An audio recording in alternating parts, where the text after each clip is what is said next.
Good morning. Today we have with us Bill Brim from Turning Point. He's the director of the Turning Point Center for Addison County. Good morning. Welcome. Good Thank morning. you, Betty. Yes. And we're going to talk about what you do and how you, and a little bit about yourself, maybe a minute or two. Okay. I generally can talk quite a while, but I'll try to cut it down to a minute. Just for that part. The rest of it's all right. No, I'm the director of the Turning Point Center. I've been there for 3.5 years, and the center has really come around. It's a really safe place now, and there's a lot of new things that are happening people don't seem to understand. Used to be years ago, it was more like an AA or 12-step program meeting place and stuff like that. That is not the case anymore. And, What do you do? now we appreciate any path to recovery. It could be holistic, it could be 12-step programs, it could be facilitated group meetings. We work with Department of Corrections. We also work with the local CSAC, and we work with Bristol Internal Medicine, and we try to put programs together that match what they're doing, so that it's kind of like a wraparound service. We're very active in what's going on in Addison County, as well as what's going on in the state.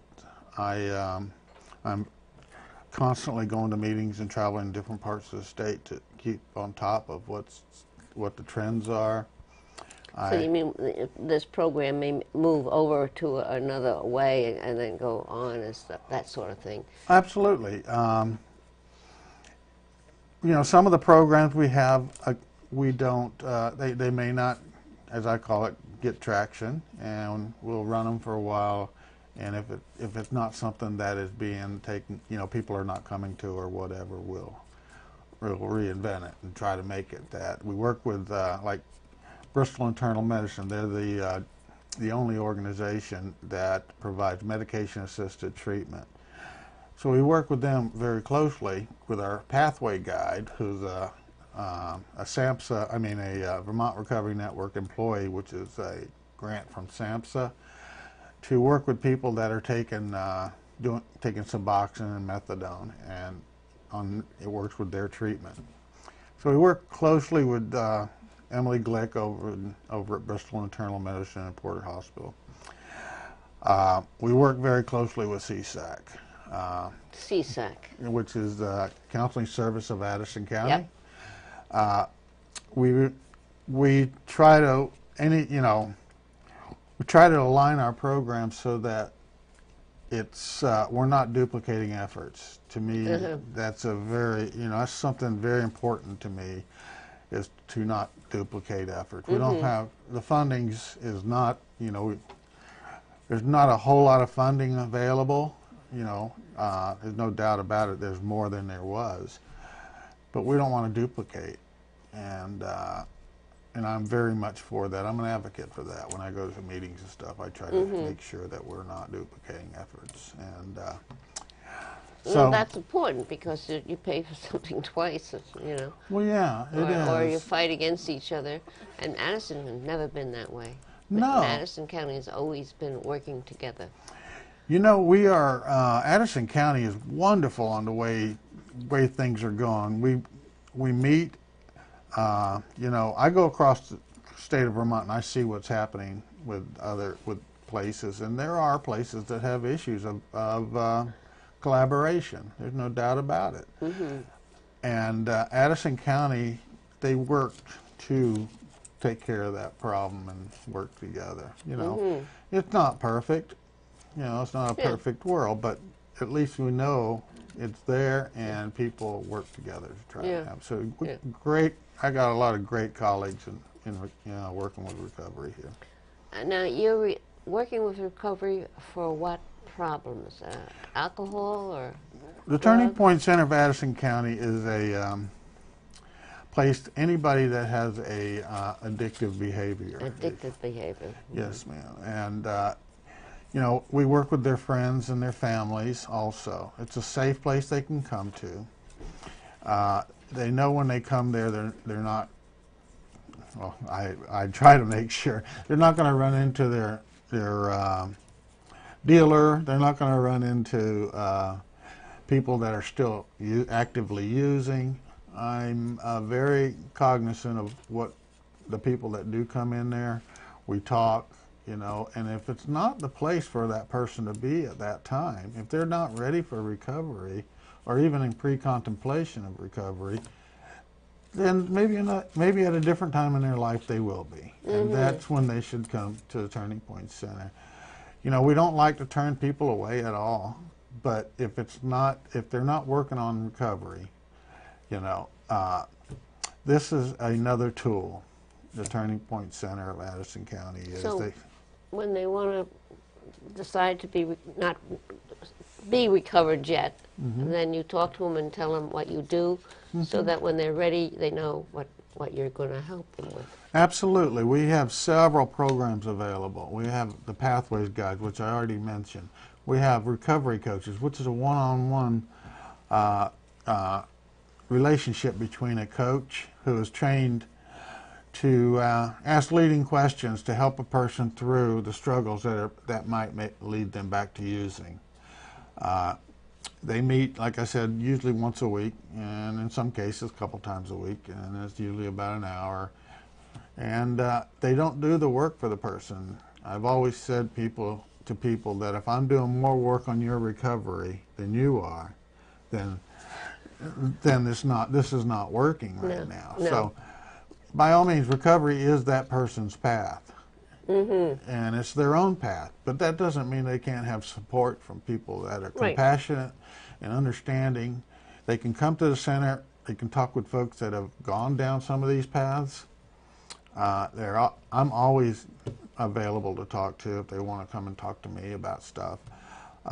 Family members, I get calls on a regular basis concerning family members of children or young folks that are addicted to heroin, and they just don't know what to do. You know, and I can't fix that. I can give them some suggestions, and hopefully they'll use them, or you know, maybe they'll find something else. At least get the wheels turning on different directions. And so some of these younger people come to you? Yes. After they've talked to them? Yeah, their parents will talk to them and ask them to come, and they'll come and talk to me personally, and that happens on a regular basis.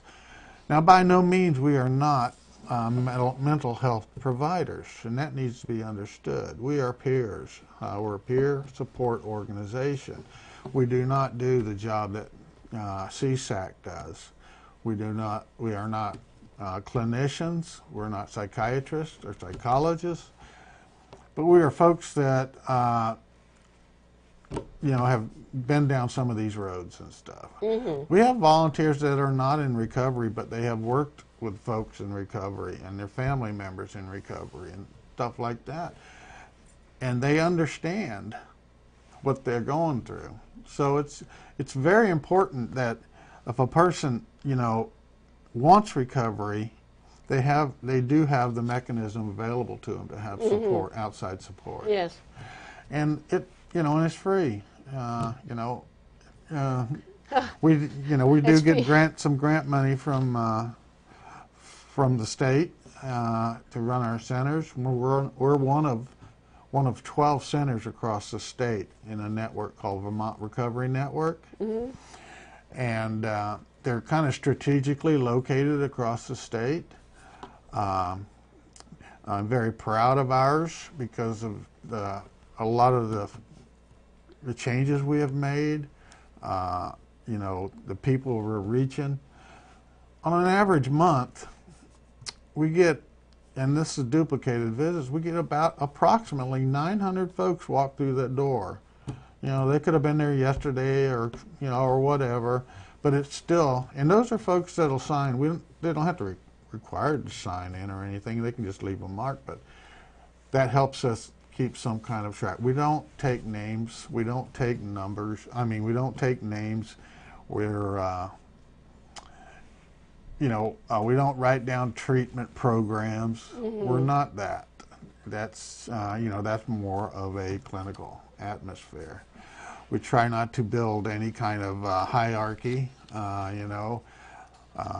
Everybody plays on level ground, level playing field, to make it comfortable. Yes, yes, yes. It's important. Anytime somebody comes in that's in crisis, let's say we call it crisis, and that happens occasionally. The first phone call I make is to the counseling service of Addison County, so that they can get one of their crisis people and get them involved with the professionals. And after they get through that and work through that, and it works out, they can also continue to go to the Turning Point Center. Currently, we have a waiting list of approximately 80 people on our medication-assisted treatment program. Oh, wow. And that's as of, I think, last week, whenever I was talking to someone. That's not good. No. They all want to come to Turning Point.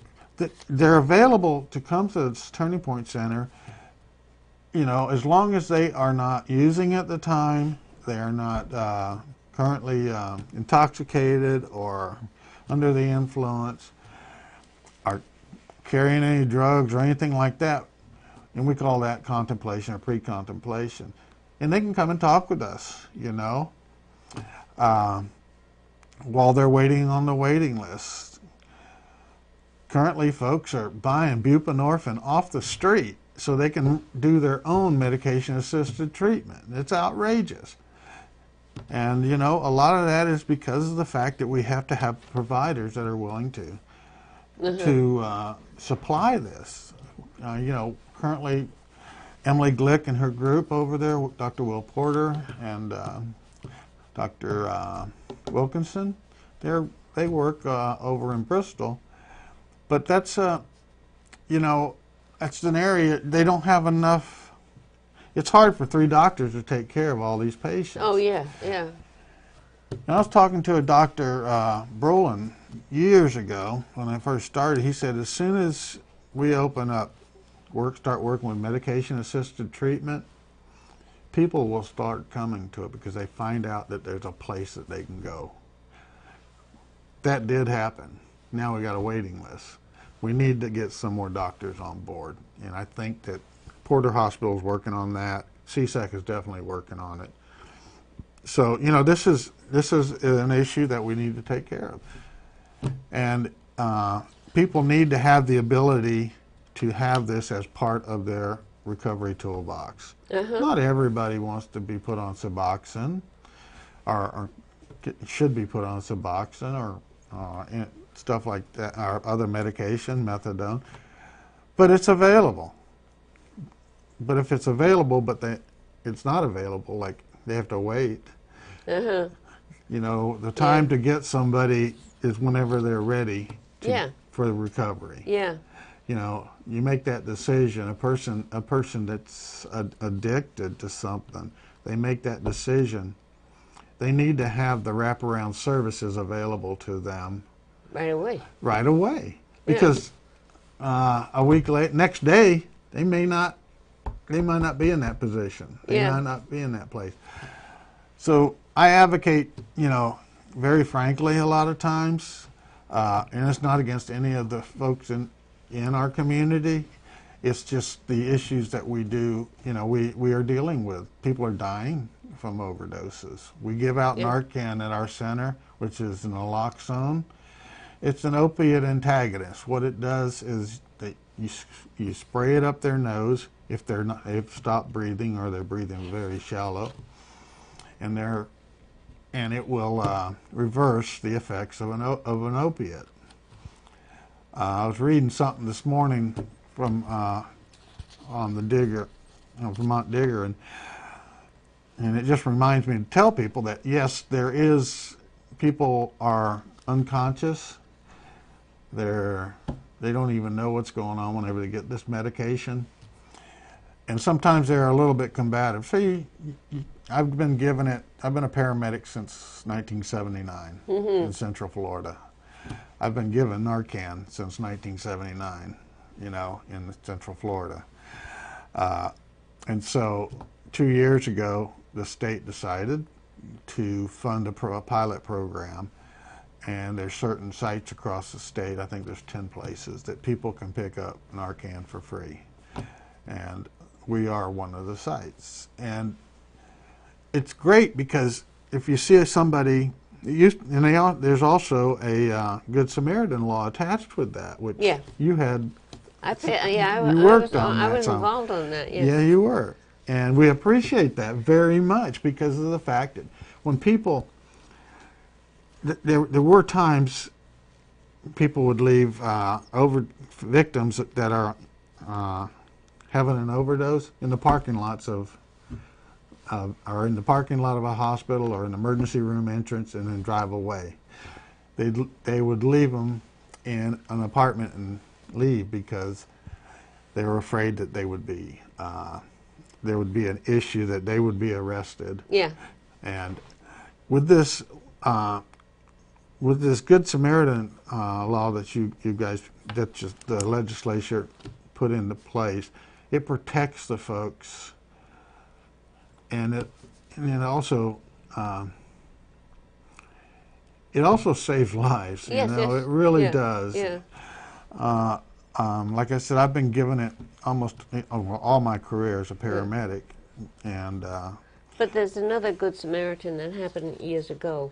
I think it was in the 80s, which I really had a fight for that one, because all the ambulance people were going to quit, because we put a Good Samaritan bill in so that the ambulance people would not be sued. Well, absolutely. Or the police would not be sued.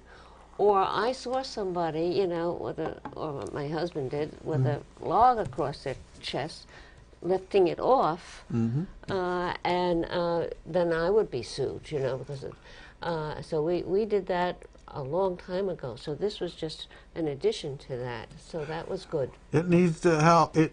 People need to know that they can help folks. Yeah. Without, worrying about being sued. Without being sued or be arrested. If there's drugs on the location, the thing about to enact a Good Samaritan law, they need to make sure that they call 911. They have to get the emergency services involved. I tell that to everybody that I train on giving Narcan. And to speak about Narcan a little bit more, Narcan, like I said, is an opiate antagonist.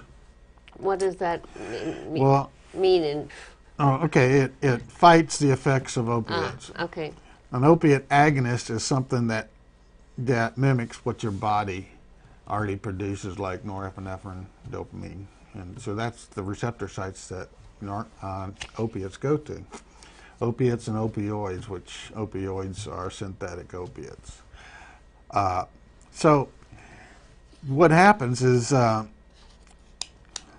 if people are not willing to give the Narcan, and I've heard folks say, well, if you give somebody Narcan, they're just going to use again. But if you don't give them Narcan, they're going to die, so they won't use again.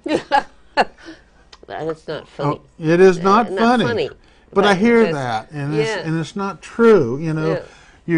There's a chance that person might come and get help. I say give them Narcan every week if they need it, until they decide they want recovery from what's going on in their life, if that's what's required. So,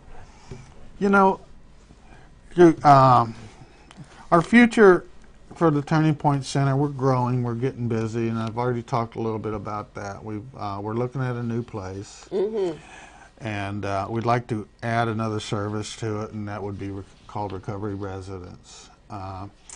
Folks that come out of treatment and or Department of Corrections that are at that time clean and sober generally go back to the same living environment that they were in before whenever they started using stuff.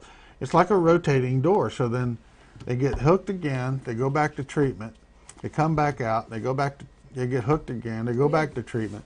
What the recovery residence is a safe place for a person to come for a short period of time.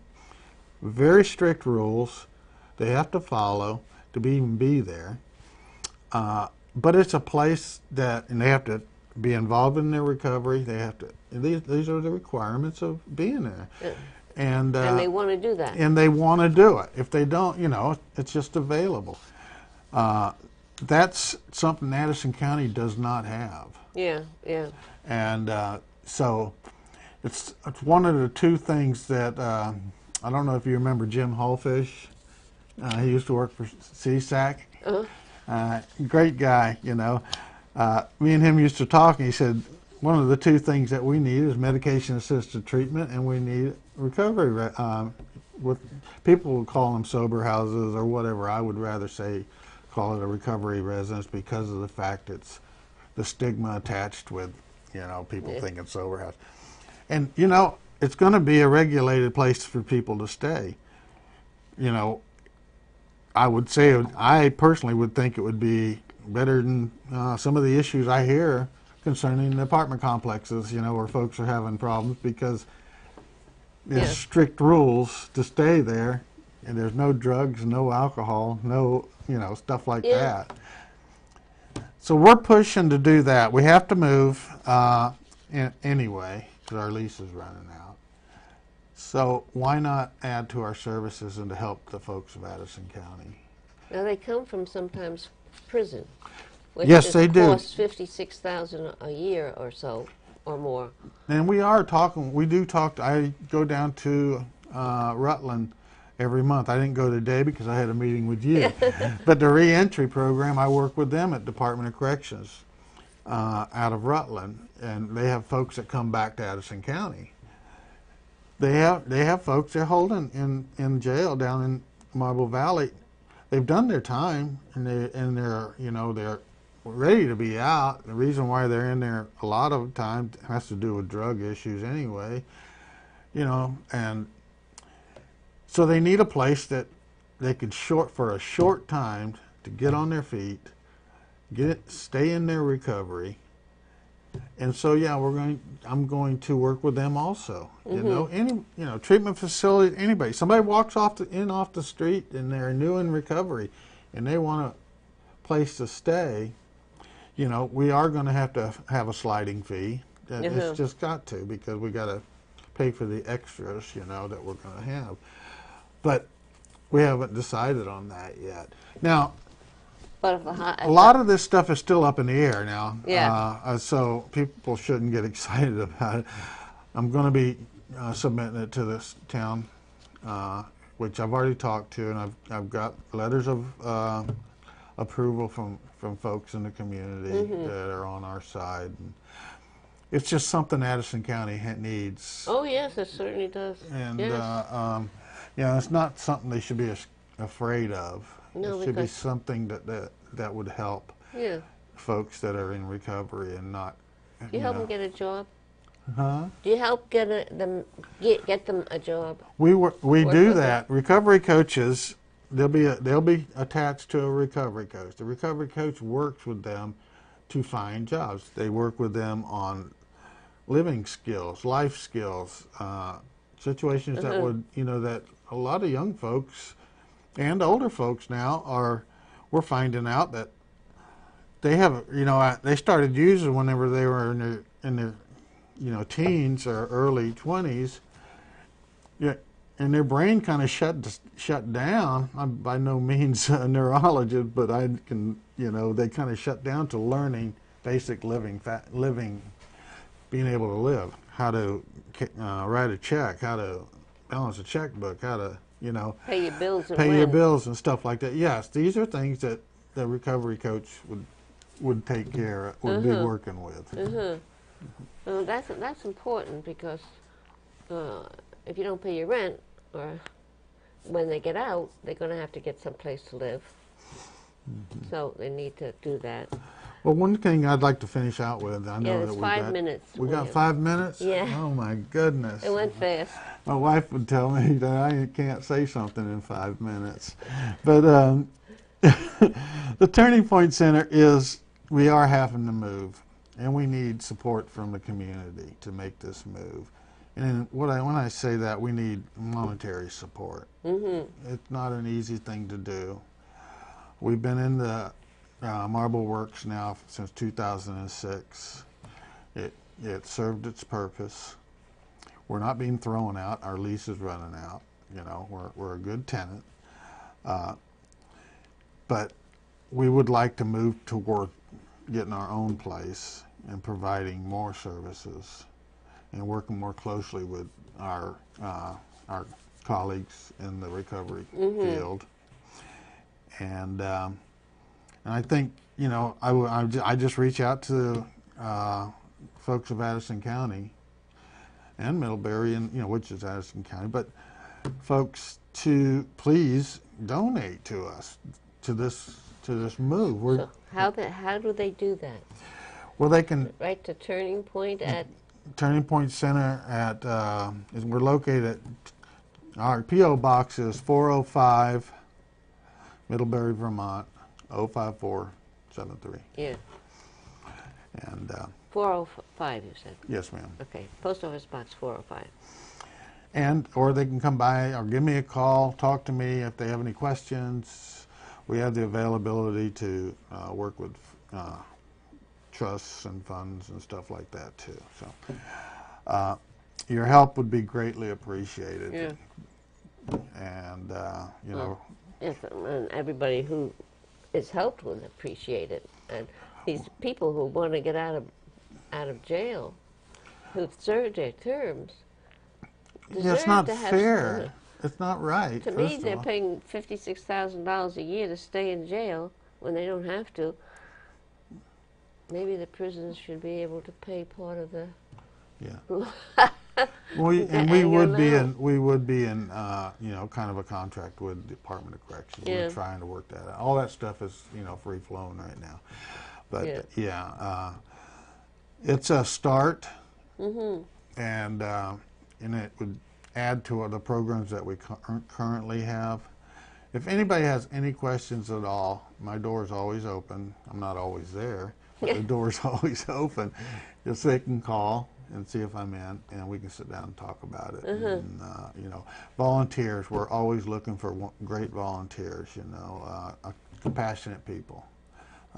Do you need people to drive them to the hospital and things? Or to, No, you know, we're very Okay. lucky to have an organization here in the community called Burlington Labs, and they have been a very big partner to organizations in the community. They put together a share ride program for folks that want to go to recovery meetings, that want to have to go to treatment, have to go, you know, they should get in touch with them here in Middlebury, and I don't have their information right now, but they're located. So if they call you, that you can give it to them when you get back to Absolutely. your office. Absolutely.